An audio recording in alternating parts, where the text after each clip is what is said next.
అందరికీ నమస్కారం. Welcome to Radharani's kitchen. ఈరోజు కొత్త రెసిపీని పరిచయం చేస్తున్నాను. మార్నింగ్ బ్రేక్ఫాస్ట్కైనా, పిల్లల లంచ్ బాక్స్కైనా, డిన్నర్కైనా ఎంతో సులువుగా చేసుకునే ఆలూ పరాటా. చూడండి ఎంత సాఫ్ట్గా వచ్చాయో, కేవలం కప్పు గోధుమ పిండితో. ఆలూ పరాటా తయారీ కోసం ముందుగా ఒక బౌల్ తీసుకొని 1 కప్పు గోధుమ పిండి వేసుకుంటున్నాను. రుచికి సరిపడా ఉప్పు, పరాటా స్మూత్గా రావడం కోసం 1 స్పూన్ నెయ్యి, చక్కగా కలిసేలా కలుపుకోవాలి. పిండి చక్కగా కలిసాక కొద్దిగా వాటర్ వేసుకొని చపాతీ ముద్దలా కలుపుకోవాలి.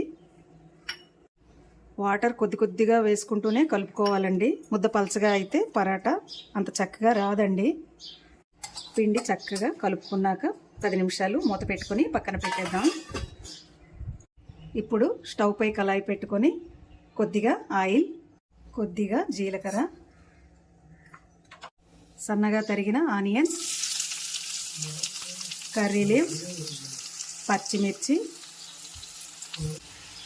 వేసుకుని కలుపుకుంటూ బంగారు రంగు వచ్చే వరకు ఫ్రై చేసుకోవాలి. ఈ విధంగా ఫ్రై అయినాక అల్లం వెల్లుల్లి పేస్ట్ వేసుకొని పచ్చివాసన పోయే వరకు ఫ్రై చేసుకోవాలి.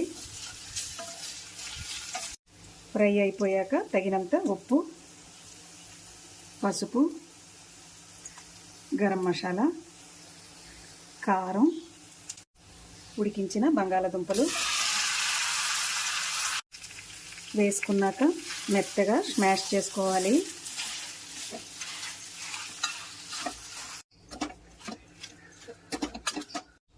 కొత్తిమీర వేసుకొని స్టవ్ ఆఫ్ చేసుకుంటున్నాను. పరాటాకు కావాల్సిన పేస్ట్ రెడీ అయిపోయిందండి. ముందుగా మనం కలిపి పెట్టుకున్న గోధుమ పిండిని చిన్నగా ఉండలుగా చుట్టుకోవాలి. మనకి ఎలా వీలైతే అలా చుట్టుకోవడమేనండి.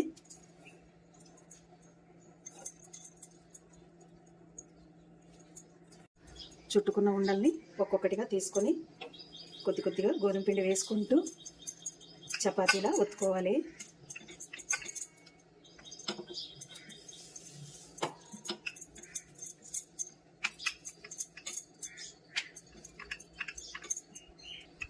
ఎంత పలచగా వస్తే అంత మంచిది. ఇలా ఒకదాని తర్వాత ఒకటి చపాతీలుగా చేసుకొని ఉంచుకోవాలి. చపాతీలన్నింటినీ ఒత్తుకున్నాక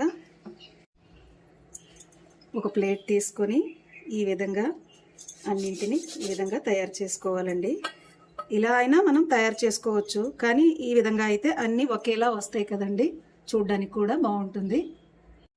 ఇలా తయారు చేసి పెట్టుకున్న చపాతీల మీద బంగాళదుంప పేస్ట్ని వేసుకొని ఈ విధంగా మొత్తంగా సర్దుకోవాలండి.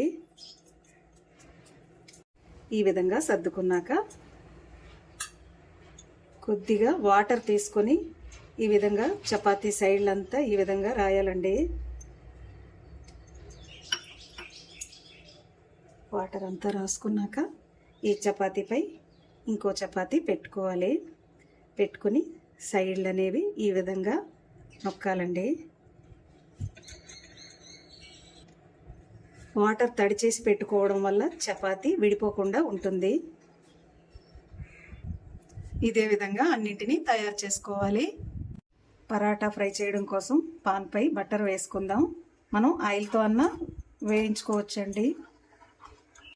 వెన్న ప్లేస్లో నూనె వేసుకుని కూడా కాల్చుకోవచ్చండి. ఇలా వేడెక్కిన పెనంపై ఒక్కొక్క పరాటాని వేసుకోవాలి. ఈ విధంగా తిప్పుకుంటూ 2 వైపులా కాల్చుకోవాలి. మనం ఇదే విధంగా ఆయిల్లో కూడా డీప్ ఫ్రై చేసుకోవచ్చు.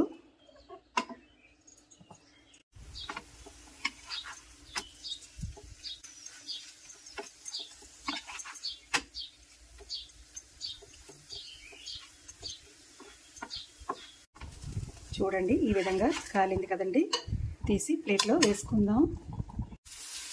మళ్ళీ ఇదే విధంగా మనకి ఏమి తయారు చేసుకుంటున్నామో అన్నింటినీ ఇదే విధంగా కాల్చుకోవడమేనండి. పిల్లలు ఎప్పుడన్నా పరాటా కావాలి అని అడిగినప్పుడు ఈ విధంగా చేసి పెట్టండి, ఎంతో ఇష్టంగా తింటారు. ఎంతో tasty and healthy aloo paratha ready. మీకు గనక ఈ రెసిపీ నచ్చినట్లయితే లైక్ చేయండి, షేర్ చేయండి, మా ఛానల్కి సపోర్ట్ చేయండి. Thanks for watching. మరో సరికొత్త వీడియోతో మళ్ళీ కలుద్దాం. Bye bye.